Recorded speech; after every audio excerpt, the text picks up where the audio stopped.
Welcome to the Hank Cisco Show, ladies and gentlemen. Don't touch that dial. We have a show here today. Look, you hear about doctors making house calls. Well, we're coming in your house, and we have a physician that's coming into your house, is going to help you, and we're going to talk about, something that's on everybody's lips, everybody's mind, and it seems like everybody seems to be getting it. I don't know. It's one of them, you hear everybody saying, oh my God, everybody's getting cancer. Well, that's what we're going to talk about. We're going to talk about, and we got, when I said I want to talk about cancer, I want to get top shelf, I want to get top people here to talk about it. And I think, I know that we have top personnel from the Mercy Suburban Hospital here in East Norton. It's a hospital that's staying pat, it's not moving, it's here. Stick around and start registering because the other one's jumping ship. So we're going to talk about that later, about the other hospital moving out of town. So we're talking about a hospital that's here. We're talking about a physician that is dedicated her life to helping people. And after this half-hour interview, you're going to say, hey, Hank, I agree with you. You got top personnel. So, without further ado, like I do in Madison Square Garden, in this corner, I ain't going to tell the wait or anything.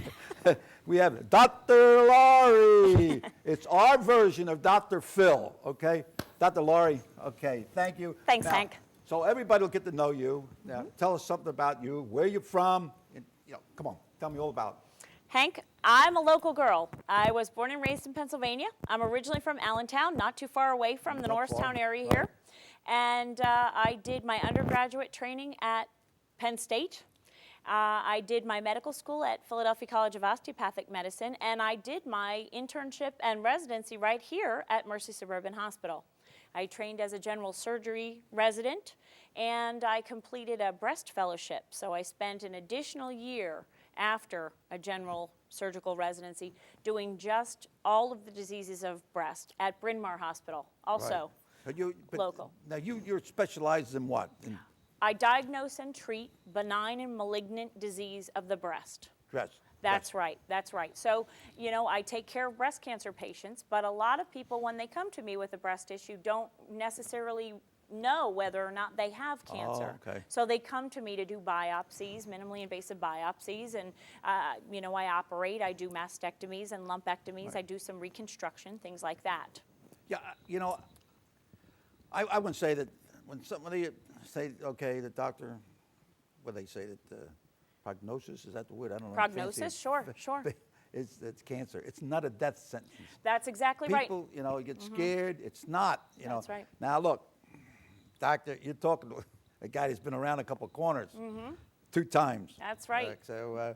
Prostate cancer. You're familiar with the word cancer. Pop, pop, pop, pop. That's right. Boom. That's right. You Colon know. cancer, pop, pop, pop, boom. So I'm know. still here, 84, That's bobbing right. and weaving, slipping and sliding. You look pretty healthy to me. Right, and I put my faith in local physicians here. I didn't have to go to outer space to get treated. So, and that's why, I'm so happy to hear that the hospital, you're so far advanced. That's okay, right. So I'm going to pick your brain. I want to know, what's going on. I want to know what happens. The people, how can they, what should they do? They have an idea that they think they're getting cancer or something. What's the symptoms or something? First of all, sometimes when you have cancer, you don't have any symptoms at all. Right. Sometimes. That's me. But that doesn't mean that you have to walk around being fearful, thinking, oh my gosh, I wonder if I have cancer, okay? So there are 2 types of tests. There are diagnostic tests, meaning people that have symptoms. Maybe they have pain somewhere, maybe they have a lump somewhere, okay? In my case, because I take care of breast cancer patients, they might have a lump in their breast. So they get a diagnostic test, a test to diagnose if that lump is benign, not cancer, or malignant. Benign, it means what? Benign means it's not cancer. Yeah. Well, why do they use benign? Why do they say not cancer? Because you know what? They send us to medical school to teach us an entirely different vocabulary. Just tell them to change that. Absolutely. They got to justify that $40,000 a year school, right? I get made like a town. Teach us a new language. Yeah. Or malignant, which means It's cancer. Malignant. Well, There you mala, go. mala in Italian, Bad. you know. That's right. Mala boom, mala. Remember that the guy say mala vima, that song? No, That- what does that mean? Oh, it means mala, but she was You know nice. what? I need She was nice. That Italian was Frank lessons Sinatra from you, sang that, Hank. I think. I do. I need Sergio that. Frankie. Okay, so go ahead. So- now we're using a lot of humor. We don't want people to think, oh, I don't feel good. It's a happy right. thing. Keep happy. You could, you know. And that's it's a meant lot to it. It's meant to show you that it's not to Psychologic be too, right? scary. It's to educate you and to let you see that it's important. Your viewers need to know that if there's something going on, you shouldn't be scared and you shouldn't sit at home and say, I don't want to find out if this is anything bad, because chances are there's treatment for, Right. if there's something going on, there's treatment for it, and it's not the treatment of years ago. Right. Now, first you find out, hey, I Is have it it, I don't something have bad? it. You don't have That's it. right. No, you That's have right. it, do something about it. That's exactly So why right. stand there and say, I don't know, and you put yourself in the grave? Come on. That's right. Let's go. So Look alive. we talked about diagnostic treatments or diagnostic tests to see, is it or is it not? Right. Screening tests are meant like you get your prostate exam or your mammogram starting at a certain age to screen people that don't have any symptoms. They don't have a lump. They don't have any problems, but we recommend starting at a certain age, like your prostate exam starting at 50. You go to the doctor and you get your digital rectal exam, or your mammogram starting at age 40. For women, you don't have any symptoms, but we want to catch it before anything goes wrong. Okay, so that's the difference between a diagnostic test to test something where there might be a problem, you might be having a symptom, or a screening test to screen, to test before you actually have a problem. Okay, that's the difference between those two tests. So if you find out that there's something, the treatments that are available today, whether it be surgery, chemotherapy, radiotherapy, there's so many different treatments. Radiation, radiotherapy. They're not the same treatments that were years ago, where the treatment was actually worse than the disease itself. Yeah, how about that? That's right. It's not that way today. People still live healthy lives. They work. They take care of their kids. They go to the casino. They, still live their lives. And pulling the That's right. pulling the lever. That's right. And a lot of the rest homes got, because they say, I don't want to move my arm. They put a casino. They put the buttons. What do you call it? The slot machines Yep. in there, and the lady's going, boys, no problem. Get on the bus, boop, boop, boop. So, Well, they and bring the that's part casino of to them. healing. That's part of healing. That's right. Part of staying alive. That's exactly right. Okay. Now you're a pretty attractive girl, right? Thank you, Why, Hank. how come you went in to become a doctor? Why didn't what dropped the seed, or what A gives lot you of the idea you people want to do ask that? me that. A lot of people ask me that, and I have a history in my family, not of breast cancer, not of any cancer that many people have heard of. Oh. It's a genetic. Who was it? Now, My father, my brother, and my nephew all had cancer. all had cancer, the same kind of cancer. And how old were you then? When my father was the first one to be diagnosed, I was in 7th grade. My father, my brother, and my nephew all subsequently developed this cancer. It was a genetically inherited. So my father probably got it from his father or mother.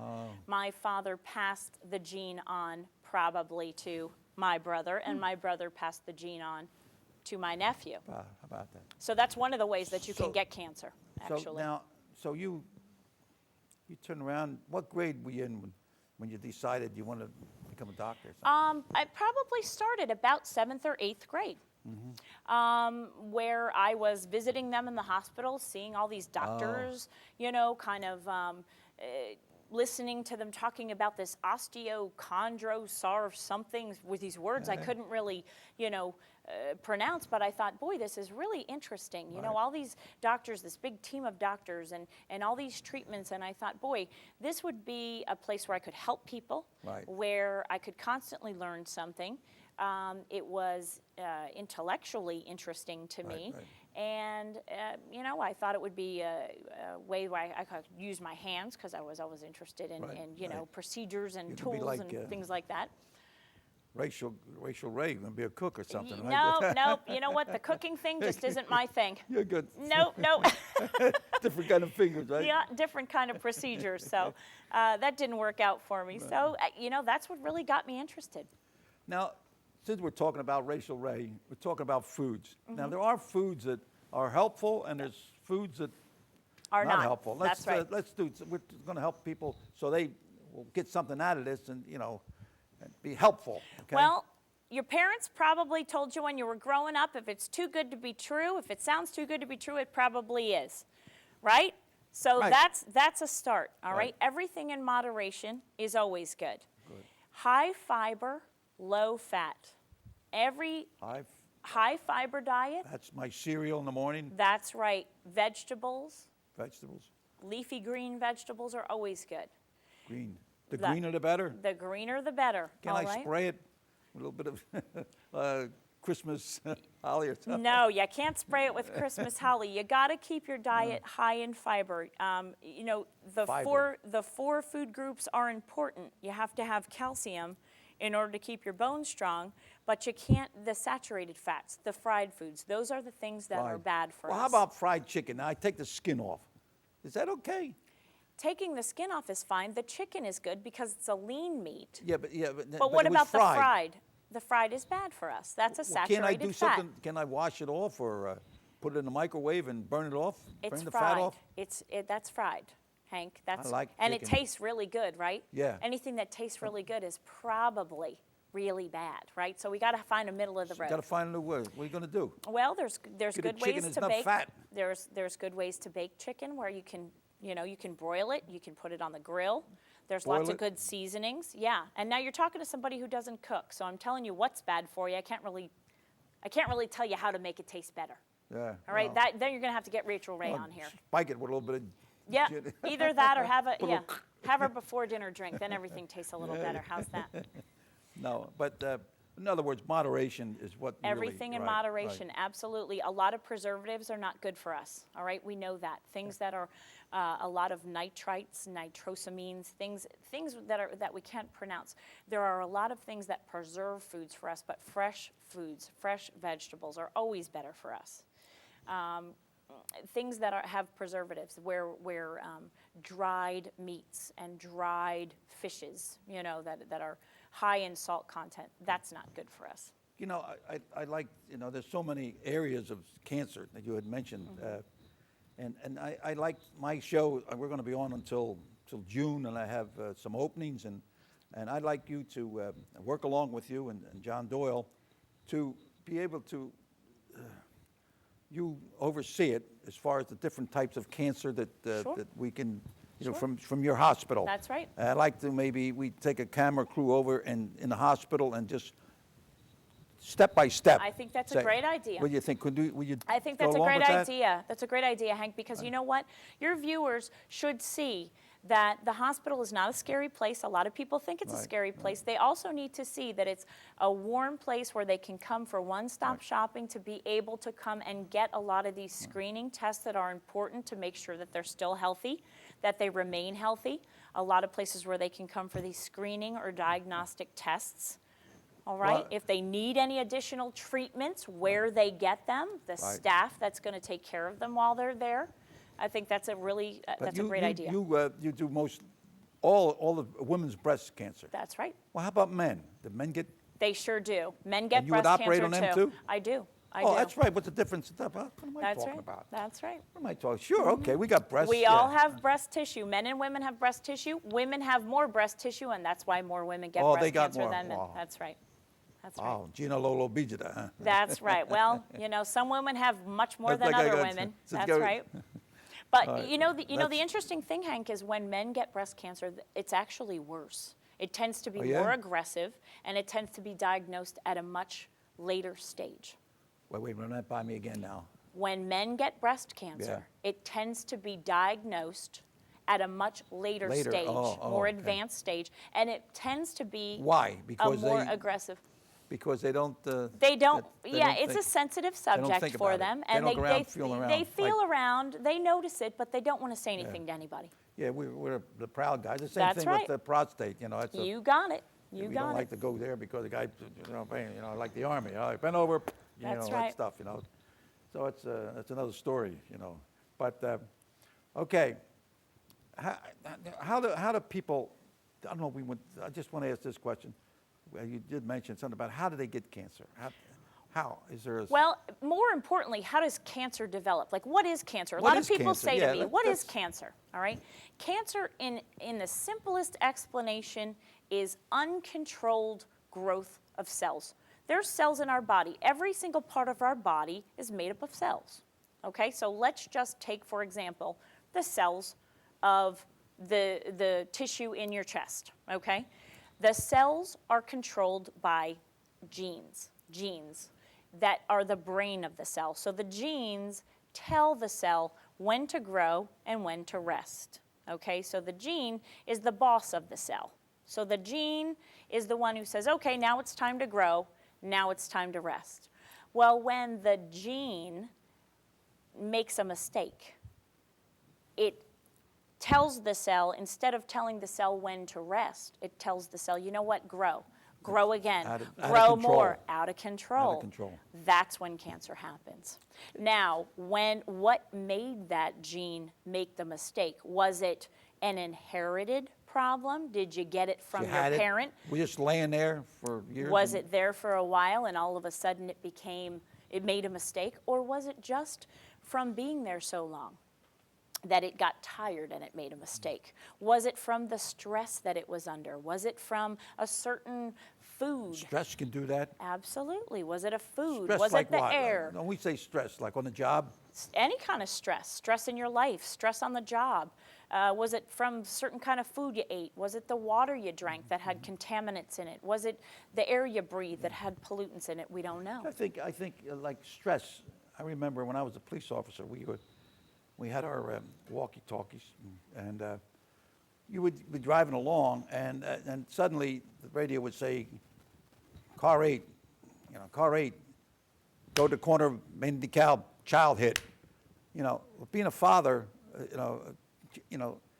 and your mind, and I can feel it, you Sure. can feel that, what do they call that? Fight or flight. Yeah, Sure, that's adrenaline. And, adrenaline, That's right. right. And so that's stress, right? That's stress. So that can cause it. So how do you counteract that? Be cool?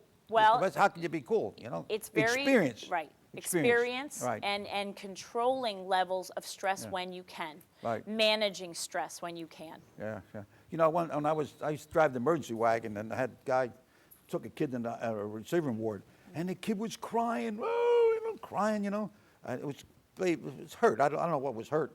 And so I was all nervous. I hear this baby crying because the receiving ward in Montgomery Hospital had just a sheet there, you know. And so I'm on the other side. I hear this kid. I felt so sorry. And I said to the doctor, I said, look, he says, don't worry. As long as she's crying, don't worry about it.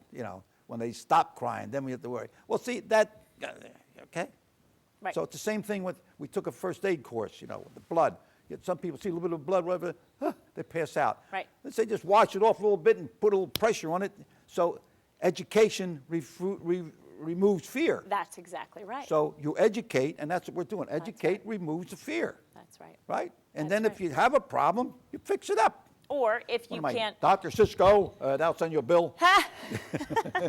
if you can find ways to control stress, and sometimes people controlling stress, the stress of a job is to Right. change jobs. Sure, I mean, maybe it's- that's the only way you do it. But Right. we know that stress is not good for you in many ways. Yeah, It that's affects your immune system, and Lee Iacocca, was it the brigade? Sure. He said one time his father used to go into a restaurant, and the waitress was real mean. She's standing there, and he looked at her, he says, this job's not agreeing with you. Right. You got to get out of this job. Right. This is, it's a problem. You're going to have a lot of problems. That's right. So, and it's true. That's exactly right. Why do something you don't feel like doing it? You're causing a lot of problems and cause sickness, right? that's right. That's exactly Okay. right. Now, what else are you going to tell me about? Now, your hospital. Right. Okay. Some of these cancer treatments are in and out patients, simple stuff? That's right. Now, cancer, a lot of people think, oh my goodness, cancer, that's going to mean surgery and that's going to mean chemotherapy. A lot of people are very afraid of chemotherapy. And then I'm going to lose my hair and I'm going to get sick and I'm going to get radiation and I'm going to, they're going to shoot these electron beams. And the treatments are very different according to the part of your body in which your cancer is happening and the stage of your cancer. Okay, so a lot of people say to me, well, how come I had one friend who had breast cancer and all she needed was surgery, and I had another friend who had breast cancer and she needed surgery, and then she needed chemotherapy, and she needed radiation, and then she took a pill for 5 years. You know, what's the difference? People ask me that. Well, it does depend on the stage, okay? Right. Because any type of cancer that you have, no matter where it started, did it stay there or did it start there and go to other parts of your body? That depends on your treatment. So in the case of breast cancer, we always consider the breast and we consider the rest of your body or the system. Surgery is always a part of breast cancer treatment, okay? So surgery will always be a part of that. If somebody only requires surgery to their breast, then surgery is going to be the only part. If we need to treat the rest of the body because cancer got out of their breast and into the rest of their body. Then we need to treat the system That's too. different. That might require chemotherapy. Yeah, so That- you can't, so one case is completely different than another. Everybody, each of us is a Right. little bit different, right? Yeah. They make all these flavors of ice cream because your favorite flavor of ice cream might be different than mine, Right. might be different than somebody else's. Everybody's cancer might be a little bit different too. Now, at your hospital have anything, what is that there, one machine? The latest machine on radiation that zeroes in on it, IBM? IMRT. IMRT. I Yes, can't we do. remember that. Yes, we Yeah, do. yeah. They were one of the first hospitals around to have that. That's exactly right. fact, you had it before Cancer Montgomery Center Hospital. does have IMRT, and it does because we want to treat the area of your body that has the cancer. If we're taking care of just your breast or just, Right. the area in which we don't want to, your breast is located on your chest wall, let's say. Right. Well, your heart's in that area, so is your lung, and we Right. don't want to damage. They're the most vital parts of your whole That's body. exactly right. And the old types of radiation, we couldn't help but kind of disperse the radiation. And we want you to live, but Right. we couldn't help but Yeah. do some damage Yeah, to those yeah, that's right. In other organs. words, the old fashioned, it would hit, but That's it would exactly damage right. other areas. Well, because it would have some spillover, if Yeah. you will. It would focus on the area where the cancer was in the breast, but it would spill over to those other areas. IMRT is very focused. So operating on the breast is because your heart is close, your lungs, that's the vital part. That's exactly right. Police officers, we wear a bulletproof vest. We don't put it around our leg, so you can get shot through the leg, or you get shot through here. I mean, you're going to hit the heart, the lungs, and everything. That's right. So that's very important. That's All right. exactly right. Now, what else? What else? Now, you got some other doctors that will be able to tune in on this. That's exactly right. Program. Now, of let me know course- something that we can do to be helpful to the community. Well, I talk obviously about breast cancer because breast cancer awareness is big, and I'm sure your viewers have heard a lot about that. But another Not important as much topic. as I'd want them to. Right. believe Well, me. everybody, Yeah, there's so- always something everybody can learn. Right. But I'm sure your viewers are very, very in touch with colon cancer. Right. We have a colorectal fellowship-trained surgeon on our staff, Dr. Christopher Bruce, who knows all the latest treatments in treating colon cancer and benign diseases or not cancerous diseases of the colon. Okay? There's a lot of inconvenient, troublesome problems that happen, all right, with that private part of the body that a lot of people don't seek treatment for. And there are non-invasive treatments that he's going to be able to come on the show and talk about. We have Dr. Thea Barton, who is a gynecologist, and your lady viewers might think that just because they might be done having their children and their kids might be grown and they think, oh, I don't have to worry about my female private parts anymore. Guess what? We're women and we're complicated creatures, and we still require a female exam. And so Dr. Barton can come on and talk a little bit about what the yearly screening necessities are for your female viewers to continue keeping up their yearly exams. And then you have your prostate. That's exactly right. That's Right. exactly right. And that is a urologist. I know, you know Dr. Rosenthal, right? Right, yeah. That's who He's cares. one to treat me. I had Dr. Gottlieb Yes. Dr. Perch Yes. and Rosenthal. Rosenthal Mm-hmm. and Dr. Golden. Dr. Golden. I was driving the emergency wagon. He was an intern. Okay. And then I was an intern, so right on. So they're all retiring. so, all right. And so how long? Tell us about your family a little bit. We only got a couple of minutes here. Okay. Well, Your mom and dad. my mom, my brother, my sister-in-law, my nephew are still all up in the Allentown area, and I'm still local here to the Norristown area. I live in the Phoenixville, Collegeville area. Okay. I'm married. I live there with my husband, John. What's his name? John? John. What's he do? He is actually a real estate entrepreneur, and he is Italian, so you know he's a good My man. Gumbadi. Right? That's right. What that's part right. of Italy? I don't Now, know. you don't know, right? I don't know. You You're better gonna yell find at me. out. I will. I'll find out next time I He's come. most likely Sicilian. Okay, ladies and find gentlemen, we're going to be back. We're going to be talking about health. We're going to be talking about cancer. We're going to be talking about prostate. We're going to the whole bit. Okay. So, Dr. Laurie, our version of Dr. Phil. Okay. So, a little bit of here and a la salud to your health. Everybody's health.